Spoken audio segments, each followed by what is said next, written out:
So the CFL released today some rule changes. We're going to go over all of them right here, right now. So this is from the press release from the Canadian Football Leagues. It's the most comprehensive and collaborative product review ever. No three downs. I'm sorry, we're staying three downs. Leads to significant rule changes. Quote, we'll continue to work together to build the most fun, most exciting, and fastest moving football on the planet. Commissioner Ambrosie on the planet. That is big. He's going big time. The Canadian Football League is unveiling a package of changes designed to leverage some of its game's greatest strengths, a big field, exciting kick returns, and high-octane offense. Quote, the most we already went into that.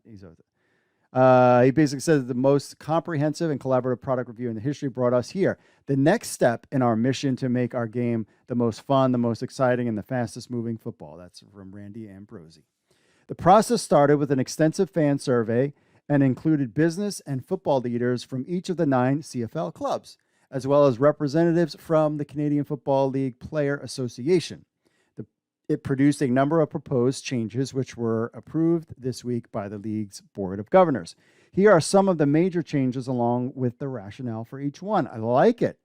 Change number 1, hash marks on the CFL fields will be moved closer to the center field. Each one will be 28 yards from the nearest sideline instead of 24. As a result, they will be 9 yards apart instead of 17 yards apart. Quote, moving the ball closer to center will encourage teams to use the entire field and their entire playbook, he said. He goes on to say, our football leaders told us that the current hash marks too often had an effect on taking the 12th man on the field, the receiver on the far side, out of the play. A throw to him was consistently seen as too risky, and that, in turn, was diluting the impact of our huge field, which is perhaps the most unique thing about Canadian football. So, Canadian football features 12 players per side, and its field is 110 yards long and 65 yards wide with 25-yard end zones, measuring 87,750 square feet for you math nerds out there. U.S. football has 11 players per side, and its field is 100 yards, 53.3 yards wide, and 10-yard end zones, roughly 57,564 square feet, again, for you math nerds. If CFL defenses have to protect the entire field and be mindful of every offensive player, there is a lot of potential open space for offenses to take advantage of. 7,313 square feet per player in Canada compared to 5,233 square feet per player in the U.S. We are going straight math nerd on this one. I like it. Get specific. So there you go. That's the change that's changing the hash marks. What do you think about that? This was, of course, their number one thing that they have there. Change. Offenses will get more of a head start. After a made field goal or single point, drives will start from the 40-yard line instead of the 35. Okay, teams kicking off for any reason will do so from their 30-yard line instead of the 35-yard line. The only exemption is kickoff following a safety. They will now occur from the 20-yard line instead of the 25. These changes could mean improved field position from the start of the series, and that should contribute to more scoring and more sustained drives, which makes for better game flow. There you go there. Another change. Strategies to limit opportunities for kick returners will be discouraged more severely. All no yards penalty, which are assigned when the cover team invades the 5-yard halo around the returner as he fields a punt, will be 15 yards. Previously, a no yards penalty was 15 yards only if the ball had been fielded in the air, and only 5 yards if the punt had bounced. Also, any punt that sails out of bounds before it reaches the opponent's 15-yard line will be assigned a penalty. Instead, only punts that sail out of bounds before they reach the yard line. Our coaches and general managers, team presidents all agree that the kick return is an exciting, essential part of the Canadian game, says Ambrosie. When teams purposely commit an infraction to prevent a return, it takes away from some of the excitement of our game and creates a stoppage in play while the penalty is assessed. We wanted to address that. Cool. Some of the changes are incremental, he acknowledged, but Ambrosie said this will allow the league to monitor results and consider future changes in the future. Consider future changes in the future if they are needed and are deemed beneficial. Quote, I want to thank Greg Dick, our Chief Football Operations Officer, Darren Hackwood, our Associate Vice President of Officiating, for leading through a very thorough and effective process, our coaches, general managers, and presidents for contributing tremendous insight, our governors for their support, and our fans for sharing their views and our market research and during my road trip across the country. Finally, my gratitude goes to the players who participated, blah, blah, blah. Other changes. And for me, I'm a visual person. So this is all talk. Like, I really would love to, if the CFL did videos, the USFL did it, the XFL did it when they made kind of rule changes. I would love to see a video about this stuff so I can visualize. I'm a visual person. So like, I'm like trying to like the hash, what? Like in some of these rules, like, what do you mean? Like, I would love to see a visual of this stuff. Other changes include 2 quarterbacks will be allowed on the field at the same time, provided all other rules are satisfied. Okay, interesting. This could be interesting for their game and really kind of mix it up. But here's my thing with this rule in particular. We'll go split screen, and I wear my glasses. The thing with this rule is it's one of those rules like the CFL, the XFL, and the USFL had like the double forward pass, and no one really used it. If I was a CFL coach, I would use it. I would totally do it. But especially with a lot of these teams, you can put one running quarterback and one throwing, one that's a better passer.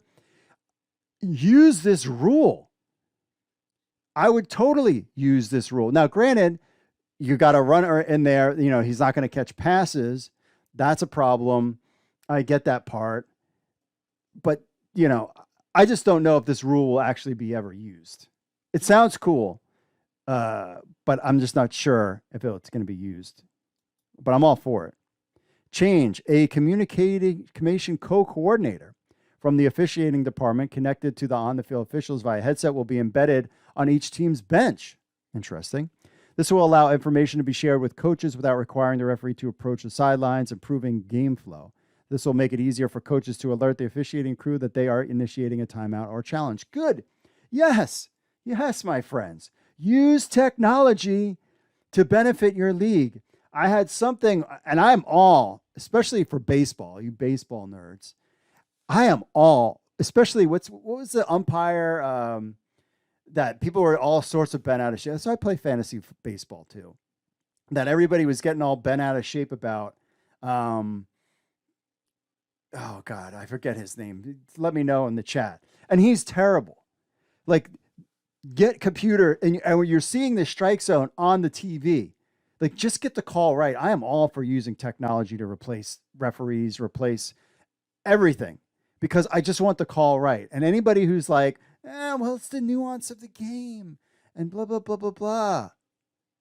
They have a VCR. They're still watching CDs, DVD player. They're at Betamax somewhere flashing 12, 12, 12 in their room. I just want the call right. I don't care how you get it. Either train their officials to get it right better, or just use technology to get it right. And I'm a software engineer, so I'm biased. So, change to also keep the game moving. A penalty that occurs at the end of the first or third quarter will be assigned at the start of the next quarter rather than triggering an extension of the quarter. The non-offending team could still insist the penalty be imposed within the quarter if it is a clear advantage, such as wanting to keep the wind at their back for a crucial kick. That's cool. I like that one. Change. The circumstances under which the command sender is allowed to help on-field officials without a coach's challenge or an official's huddle will be expanded to include possession rulings, boundary rulings, and administrative rules such as formation without an end or ineligible receivers downfield. This is designed to allow the command center to get in front of a coach's challenge where an obvious outcome is known, improving the flow of the game. It is to occur via headset communication without stopping the game. Cool. Like that one. That's fine. Change. Introduction to a new objectionable conduct penalty for quarterbacks who fake giving themselves up by pretending to initiate a slide while carrying the football. Interesting. The ball will also be spotted where the fake occurred. The safety of all quarterbacks is jeopardized when measures to protect them are instead used to gain advantage. So that makes sense. So you're faking it, giving themselves up by pretending to slide, but then keep going because they're afraid to get hit. I don't really remember that happening often, but okay. Automatic ejection of any player guilty of 2 unnecessary roughness penalties or 2 objectionable conduct penalties, or a combination of 2 UR and OC penalties for an infraction that occurs following the play. This will discourage the type of conduct that can threaten player safety and disrupt game flow. Cool. Quote, with training camps scheduled to open in just 3 weeks, we're looking forward to a full season of great CFL football. Me too, Randy. Throughout the year, we will be measuring the impact of these changes on the fun, excitement, and speed of our game. We have great fans and want more of them. We have great players and want to showcase their talents. A great product is job one as we work together to grow the league. So I would love to see a video about some of these, but I still think overall, I don't really have a problem with any of the rules changes. Again, the quarterback one, 2 quarterbacks on the field seems kind of gimmicky. And I don't think, especially coaches that have done this for a long time, won't be innovative and changing. If I was a coach, I would be like, yeah, let's do like the whole half with 2 quarterbacks on the field and let's just go nuts with it. But it could change your draft strategy, get a running quarterback in there. I mean, there's so many things you can do with it. We will have to see if anybody in the CFL decides to get innovative with some of these rules. Let us know in the comments what you think about some of these 9 rule changes in the CFL.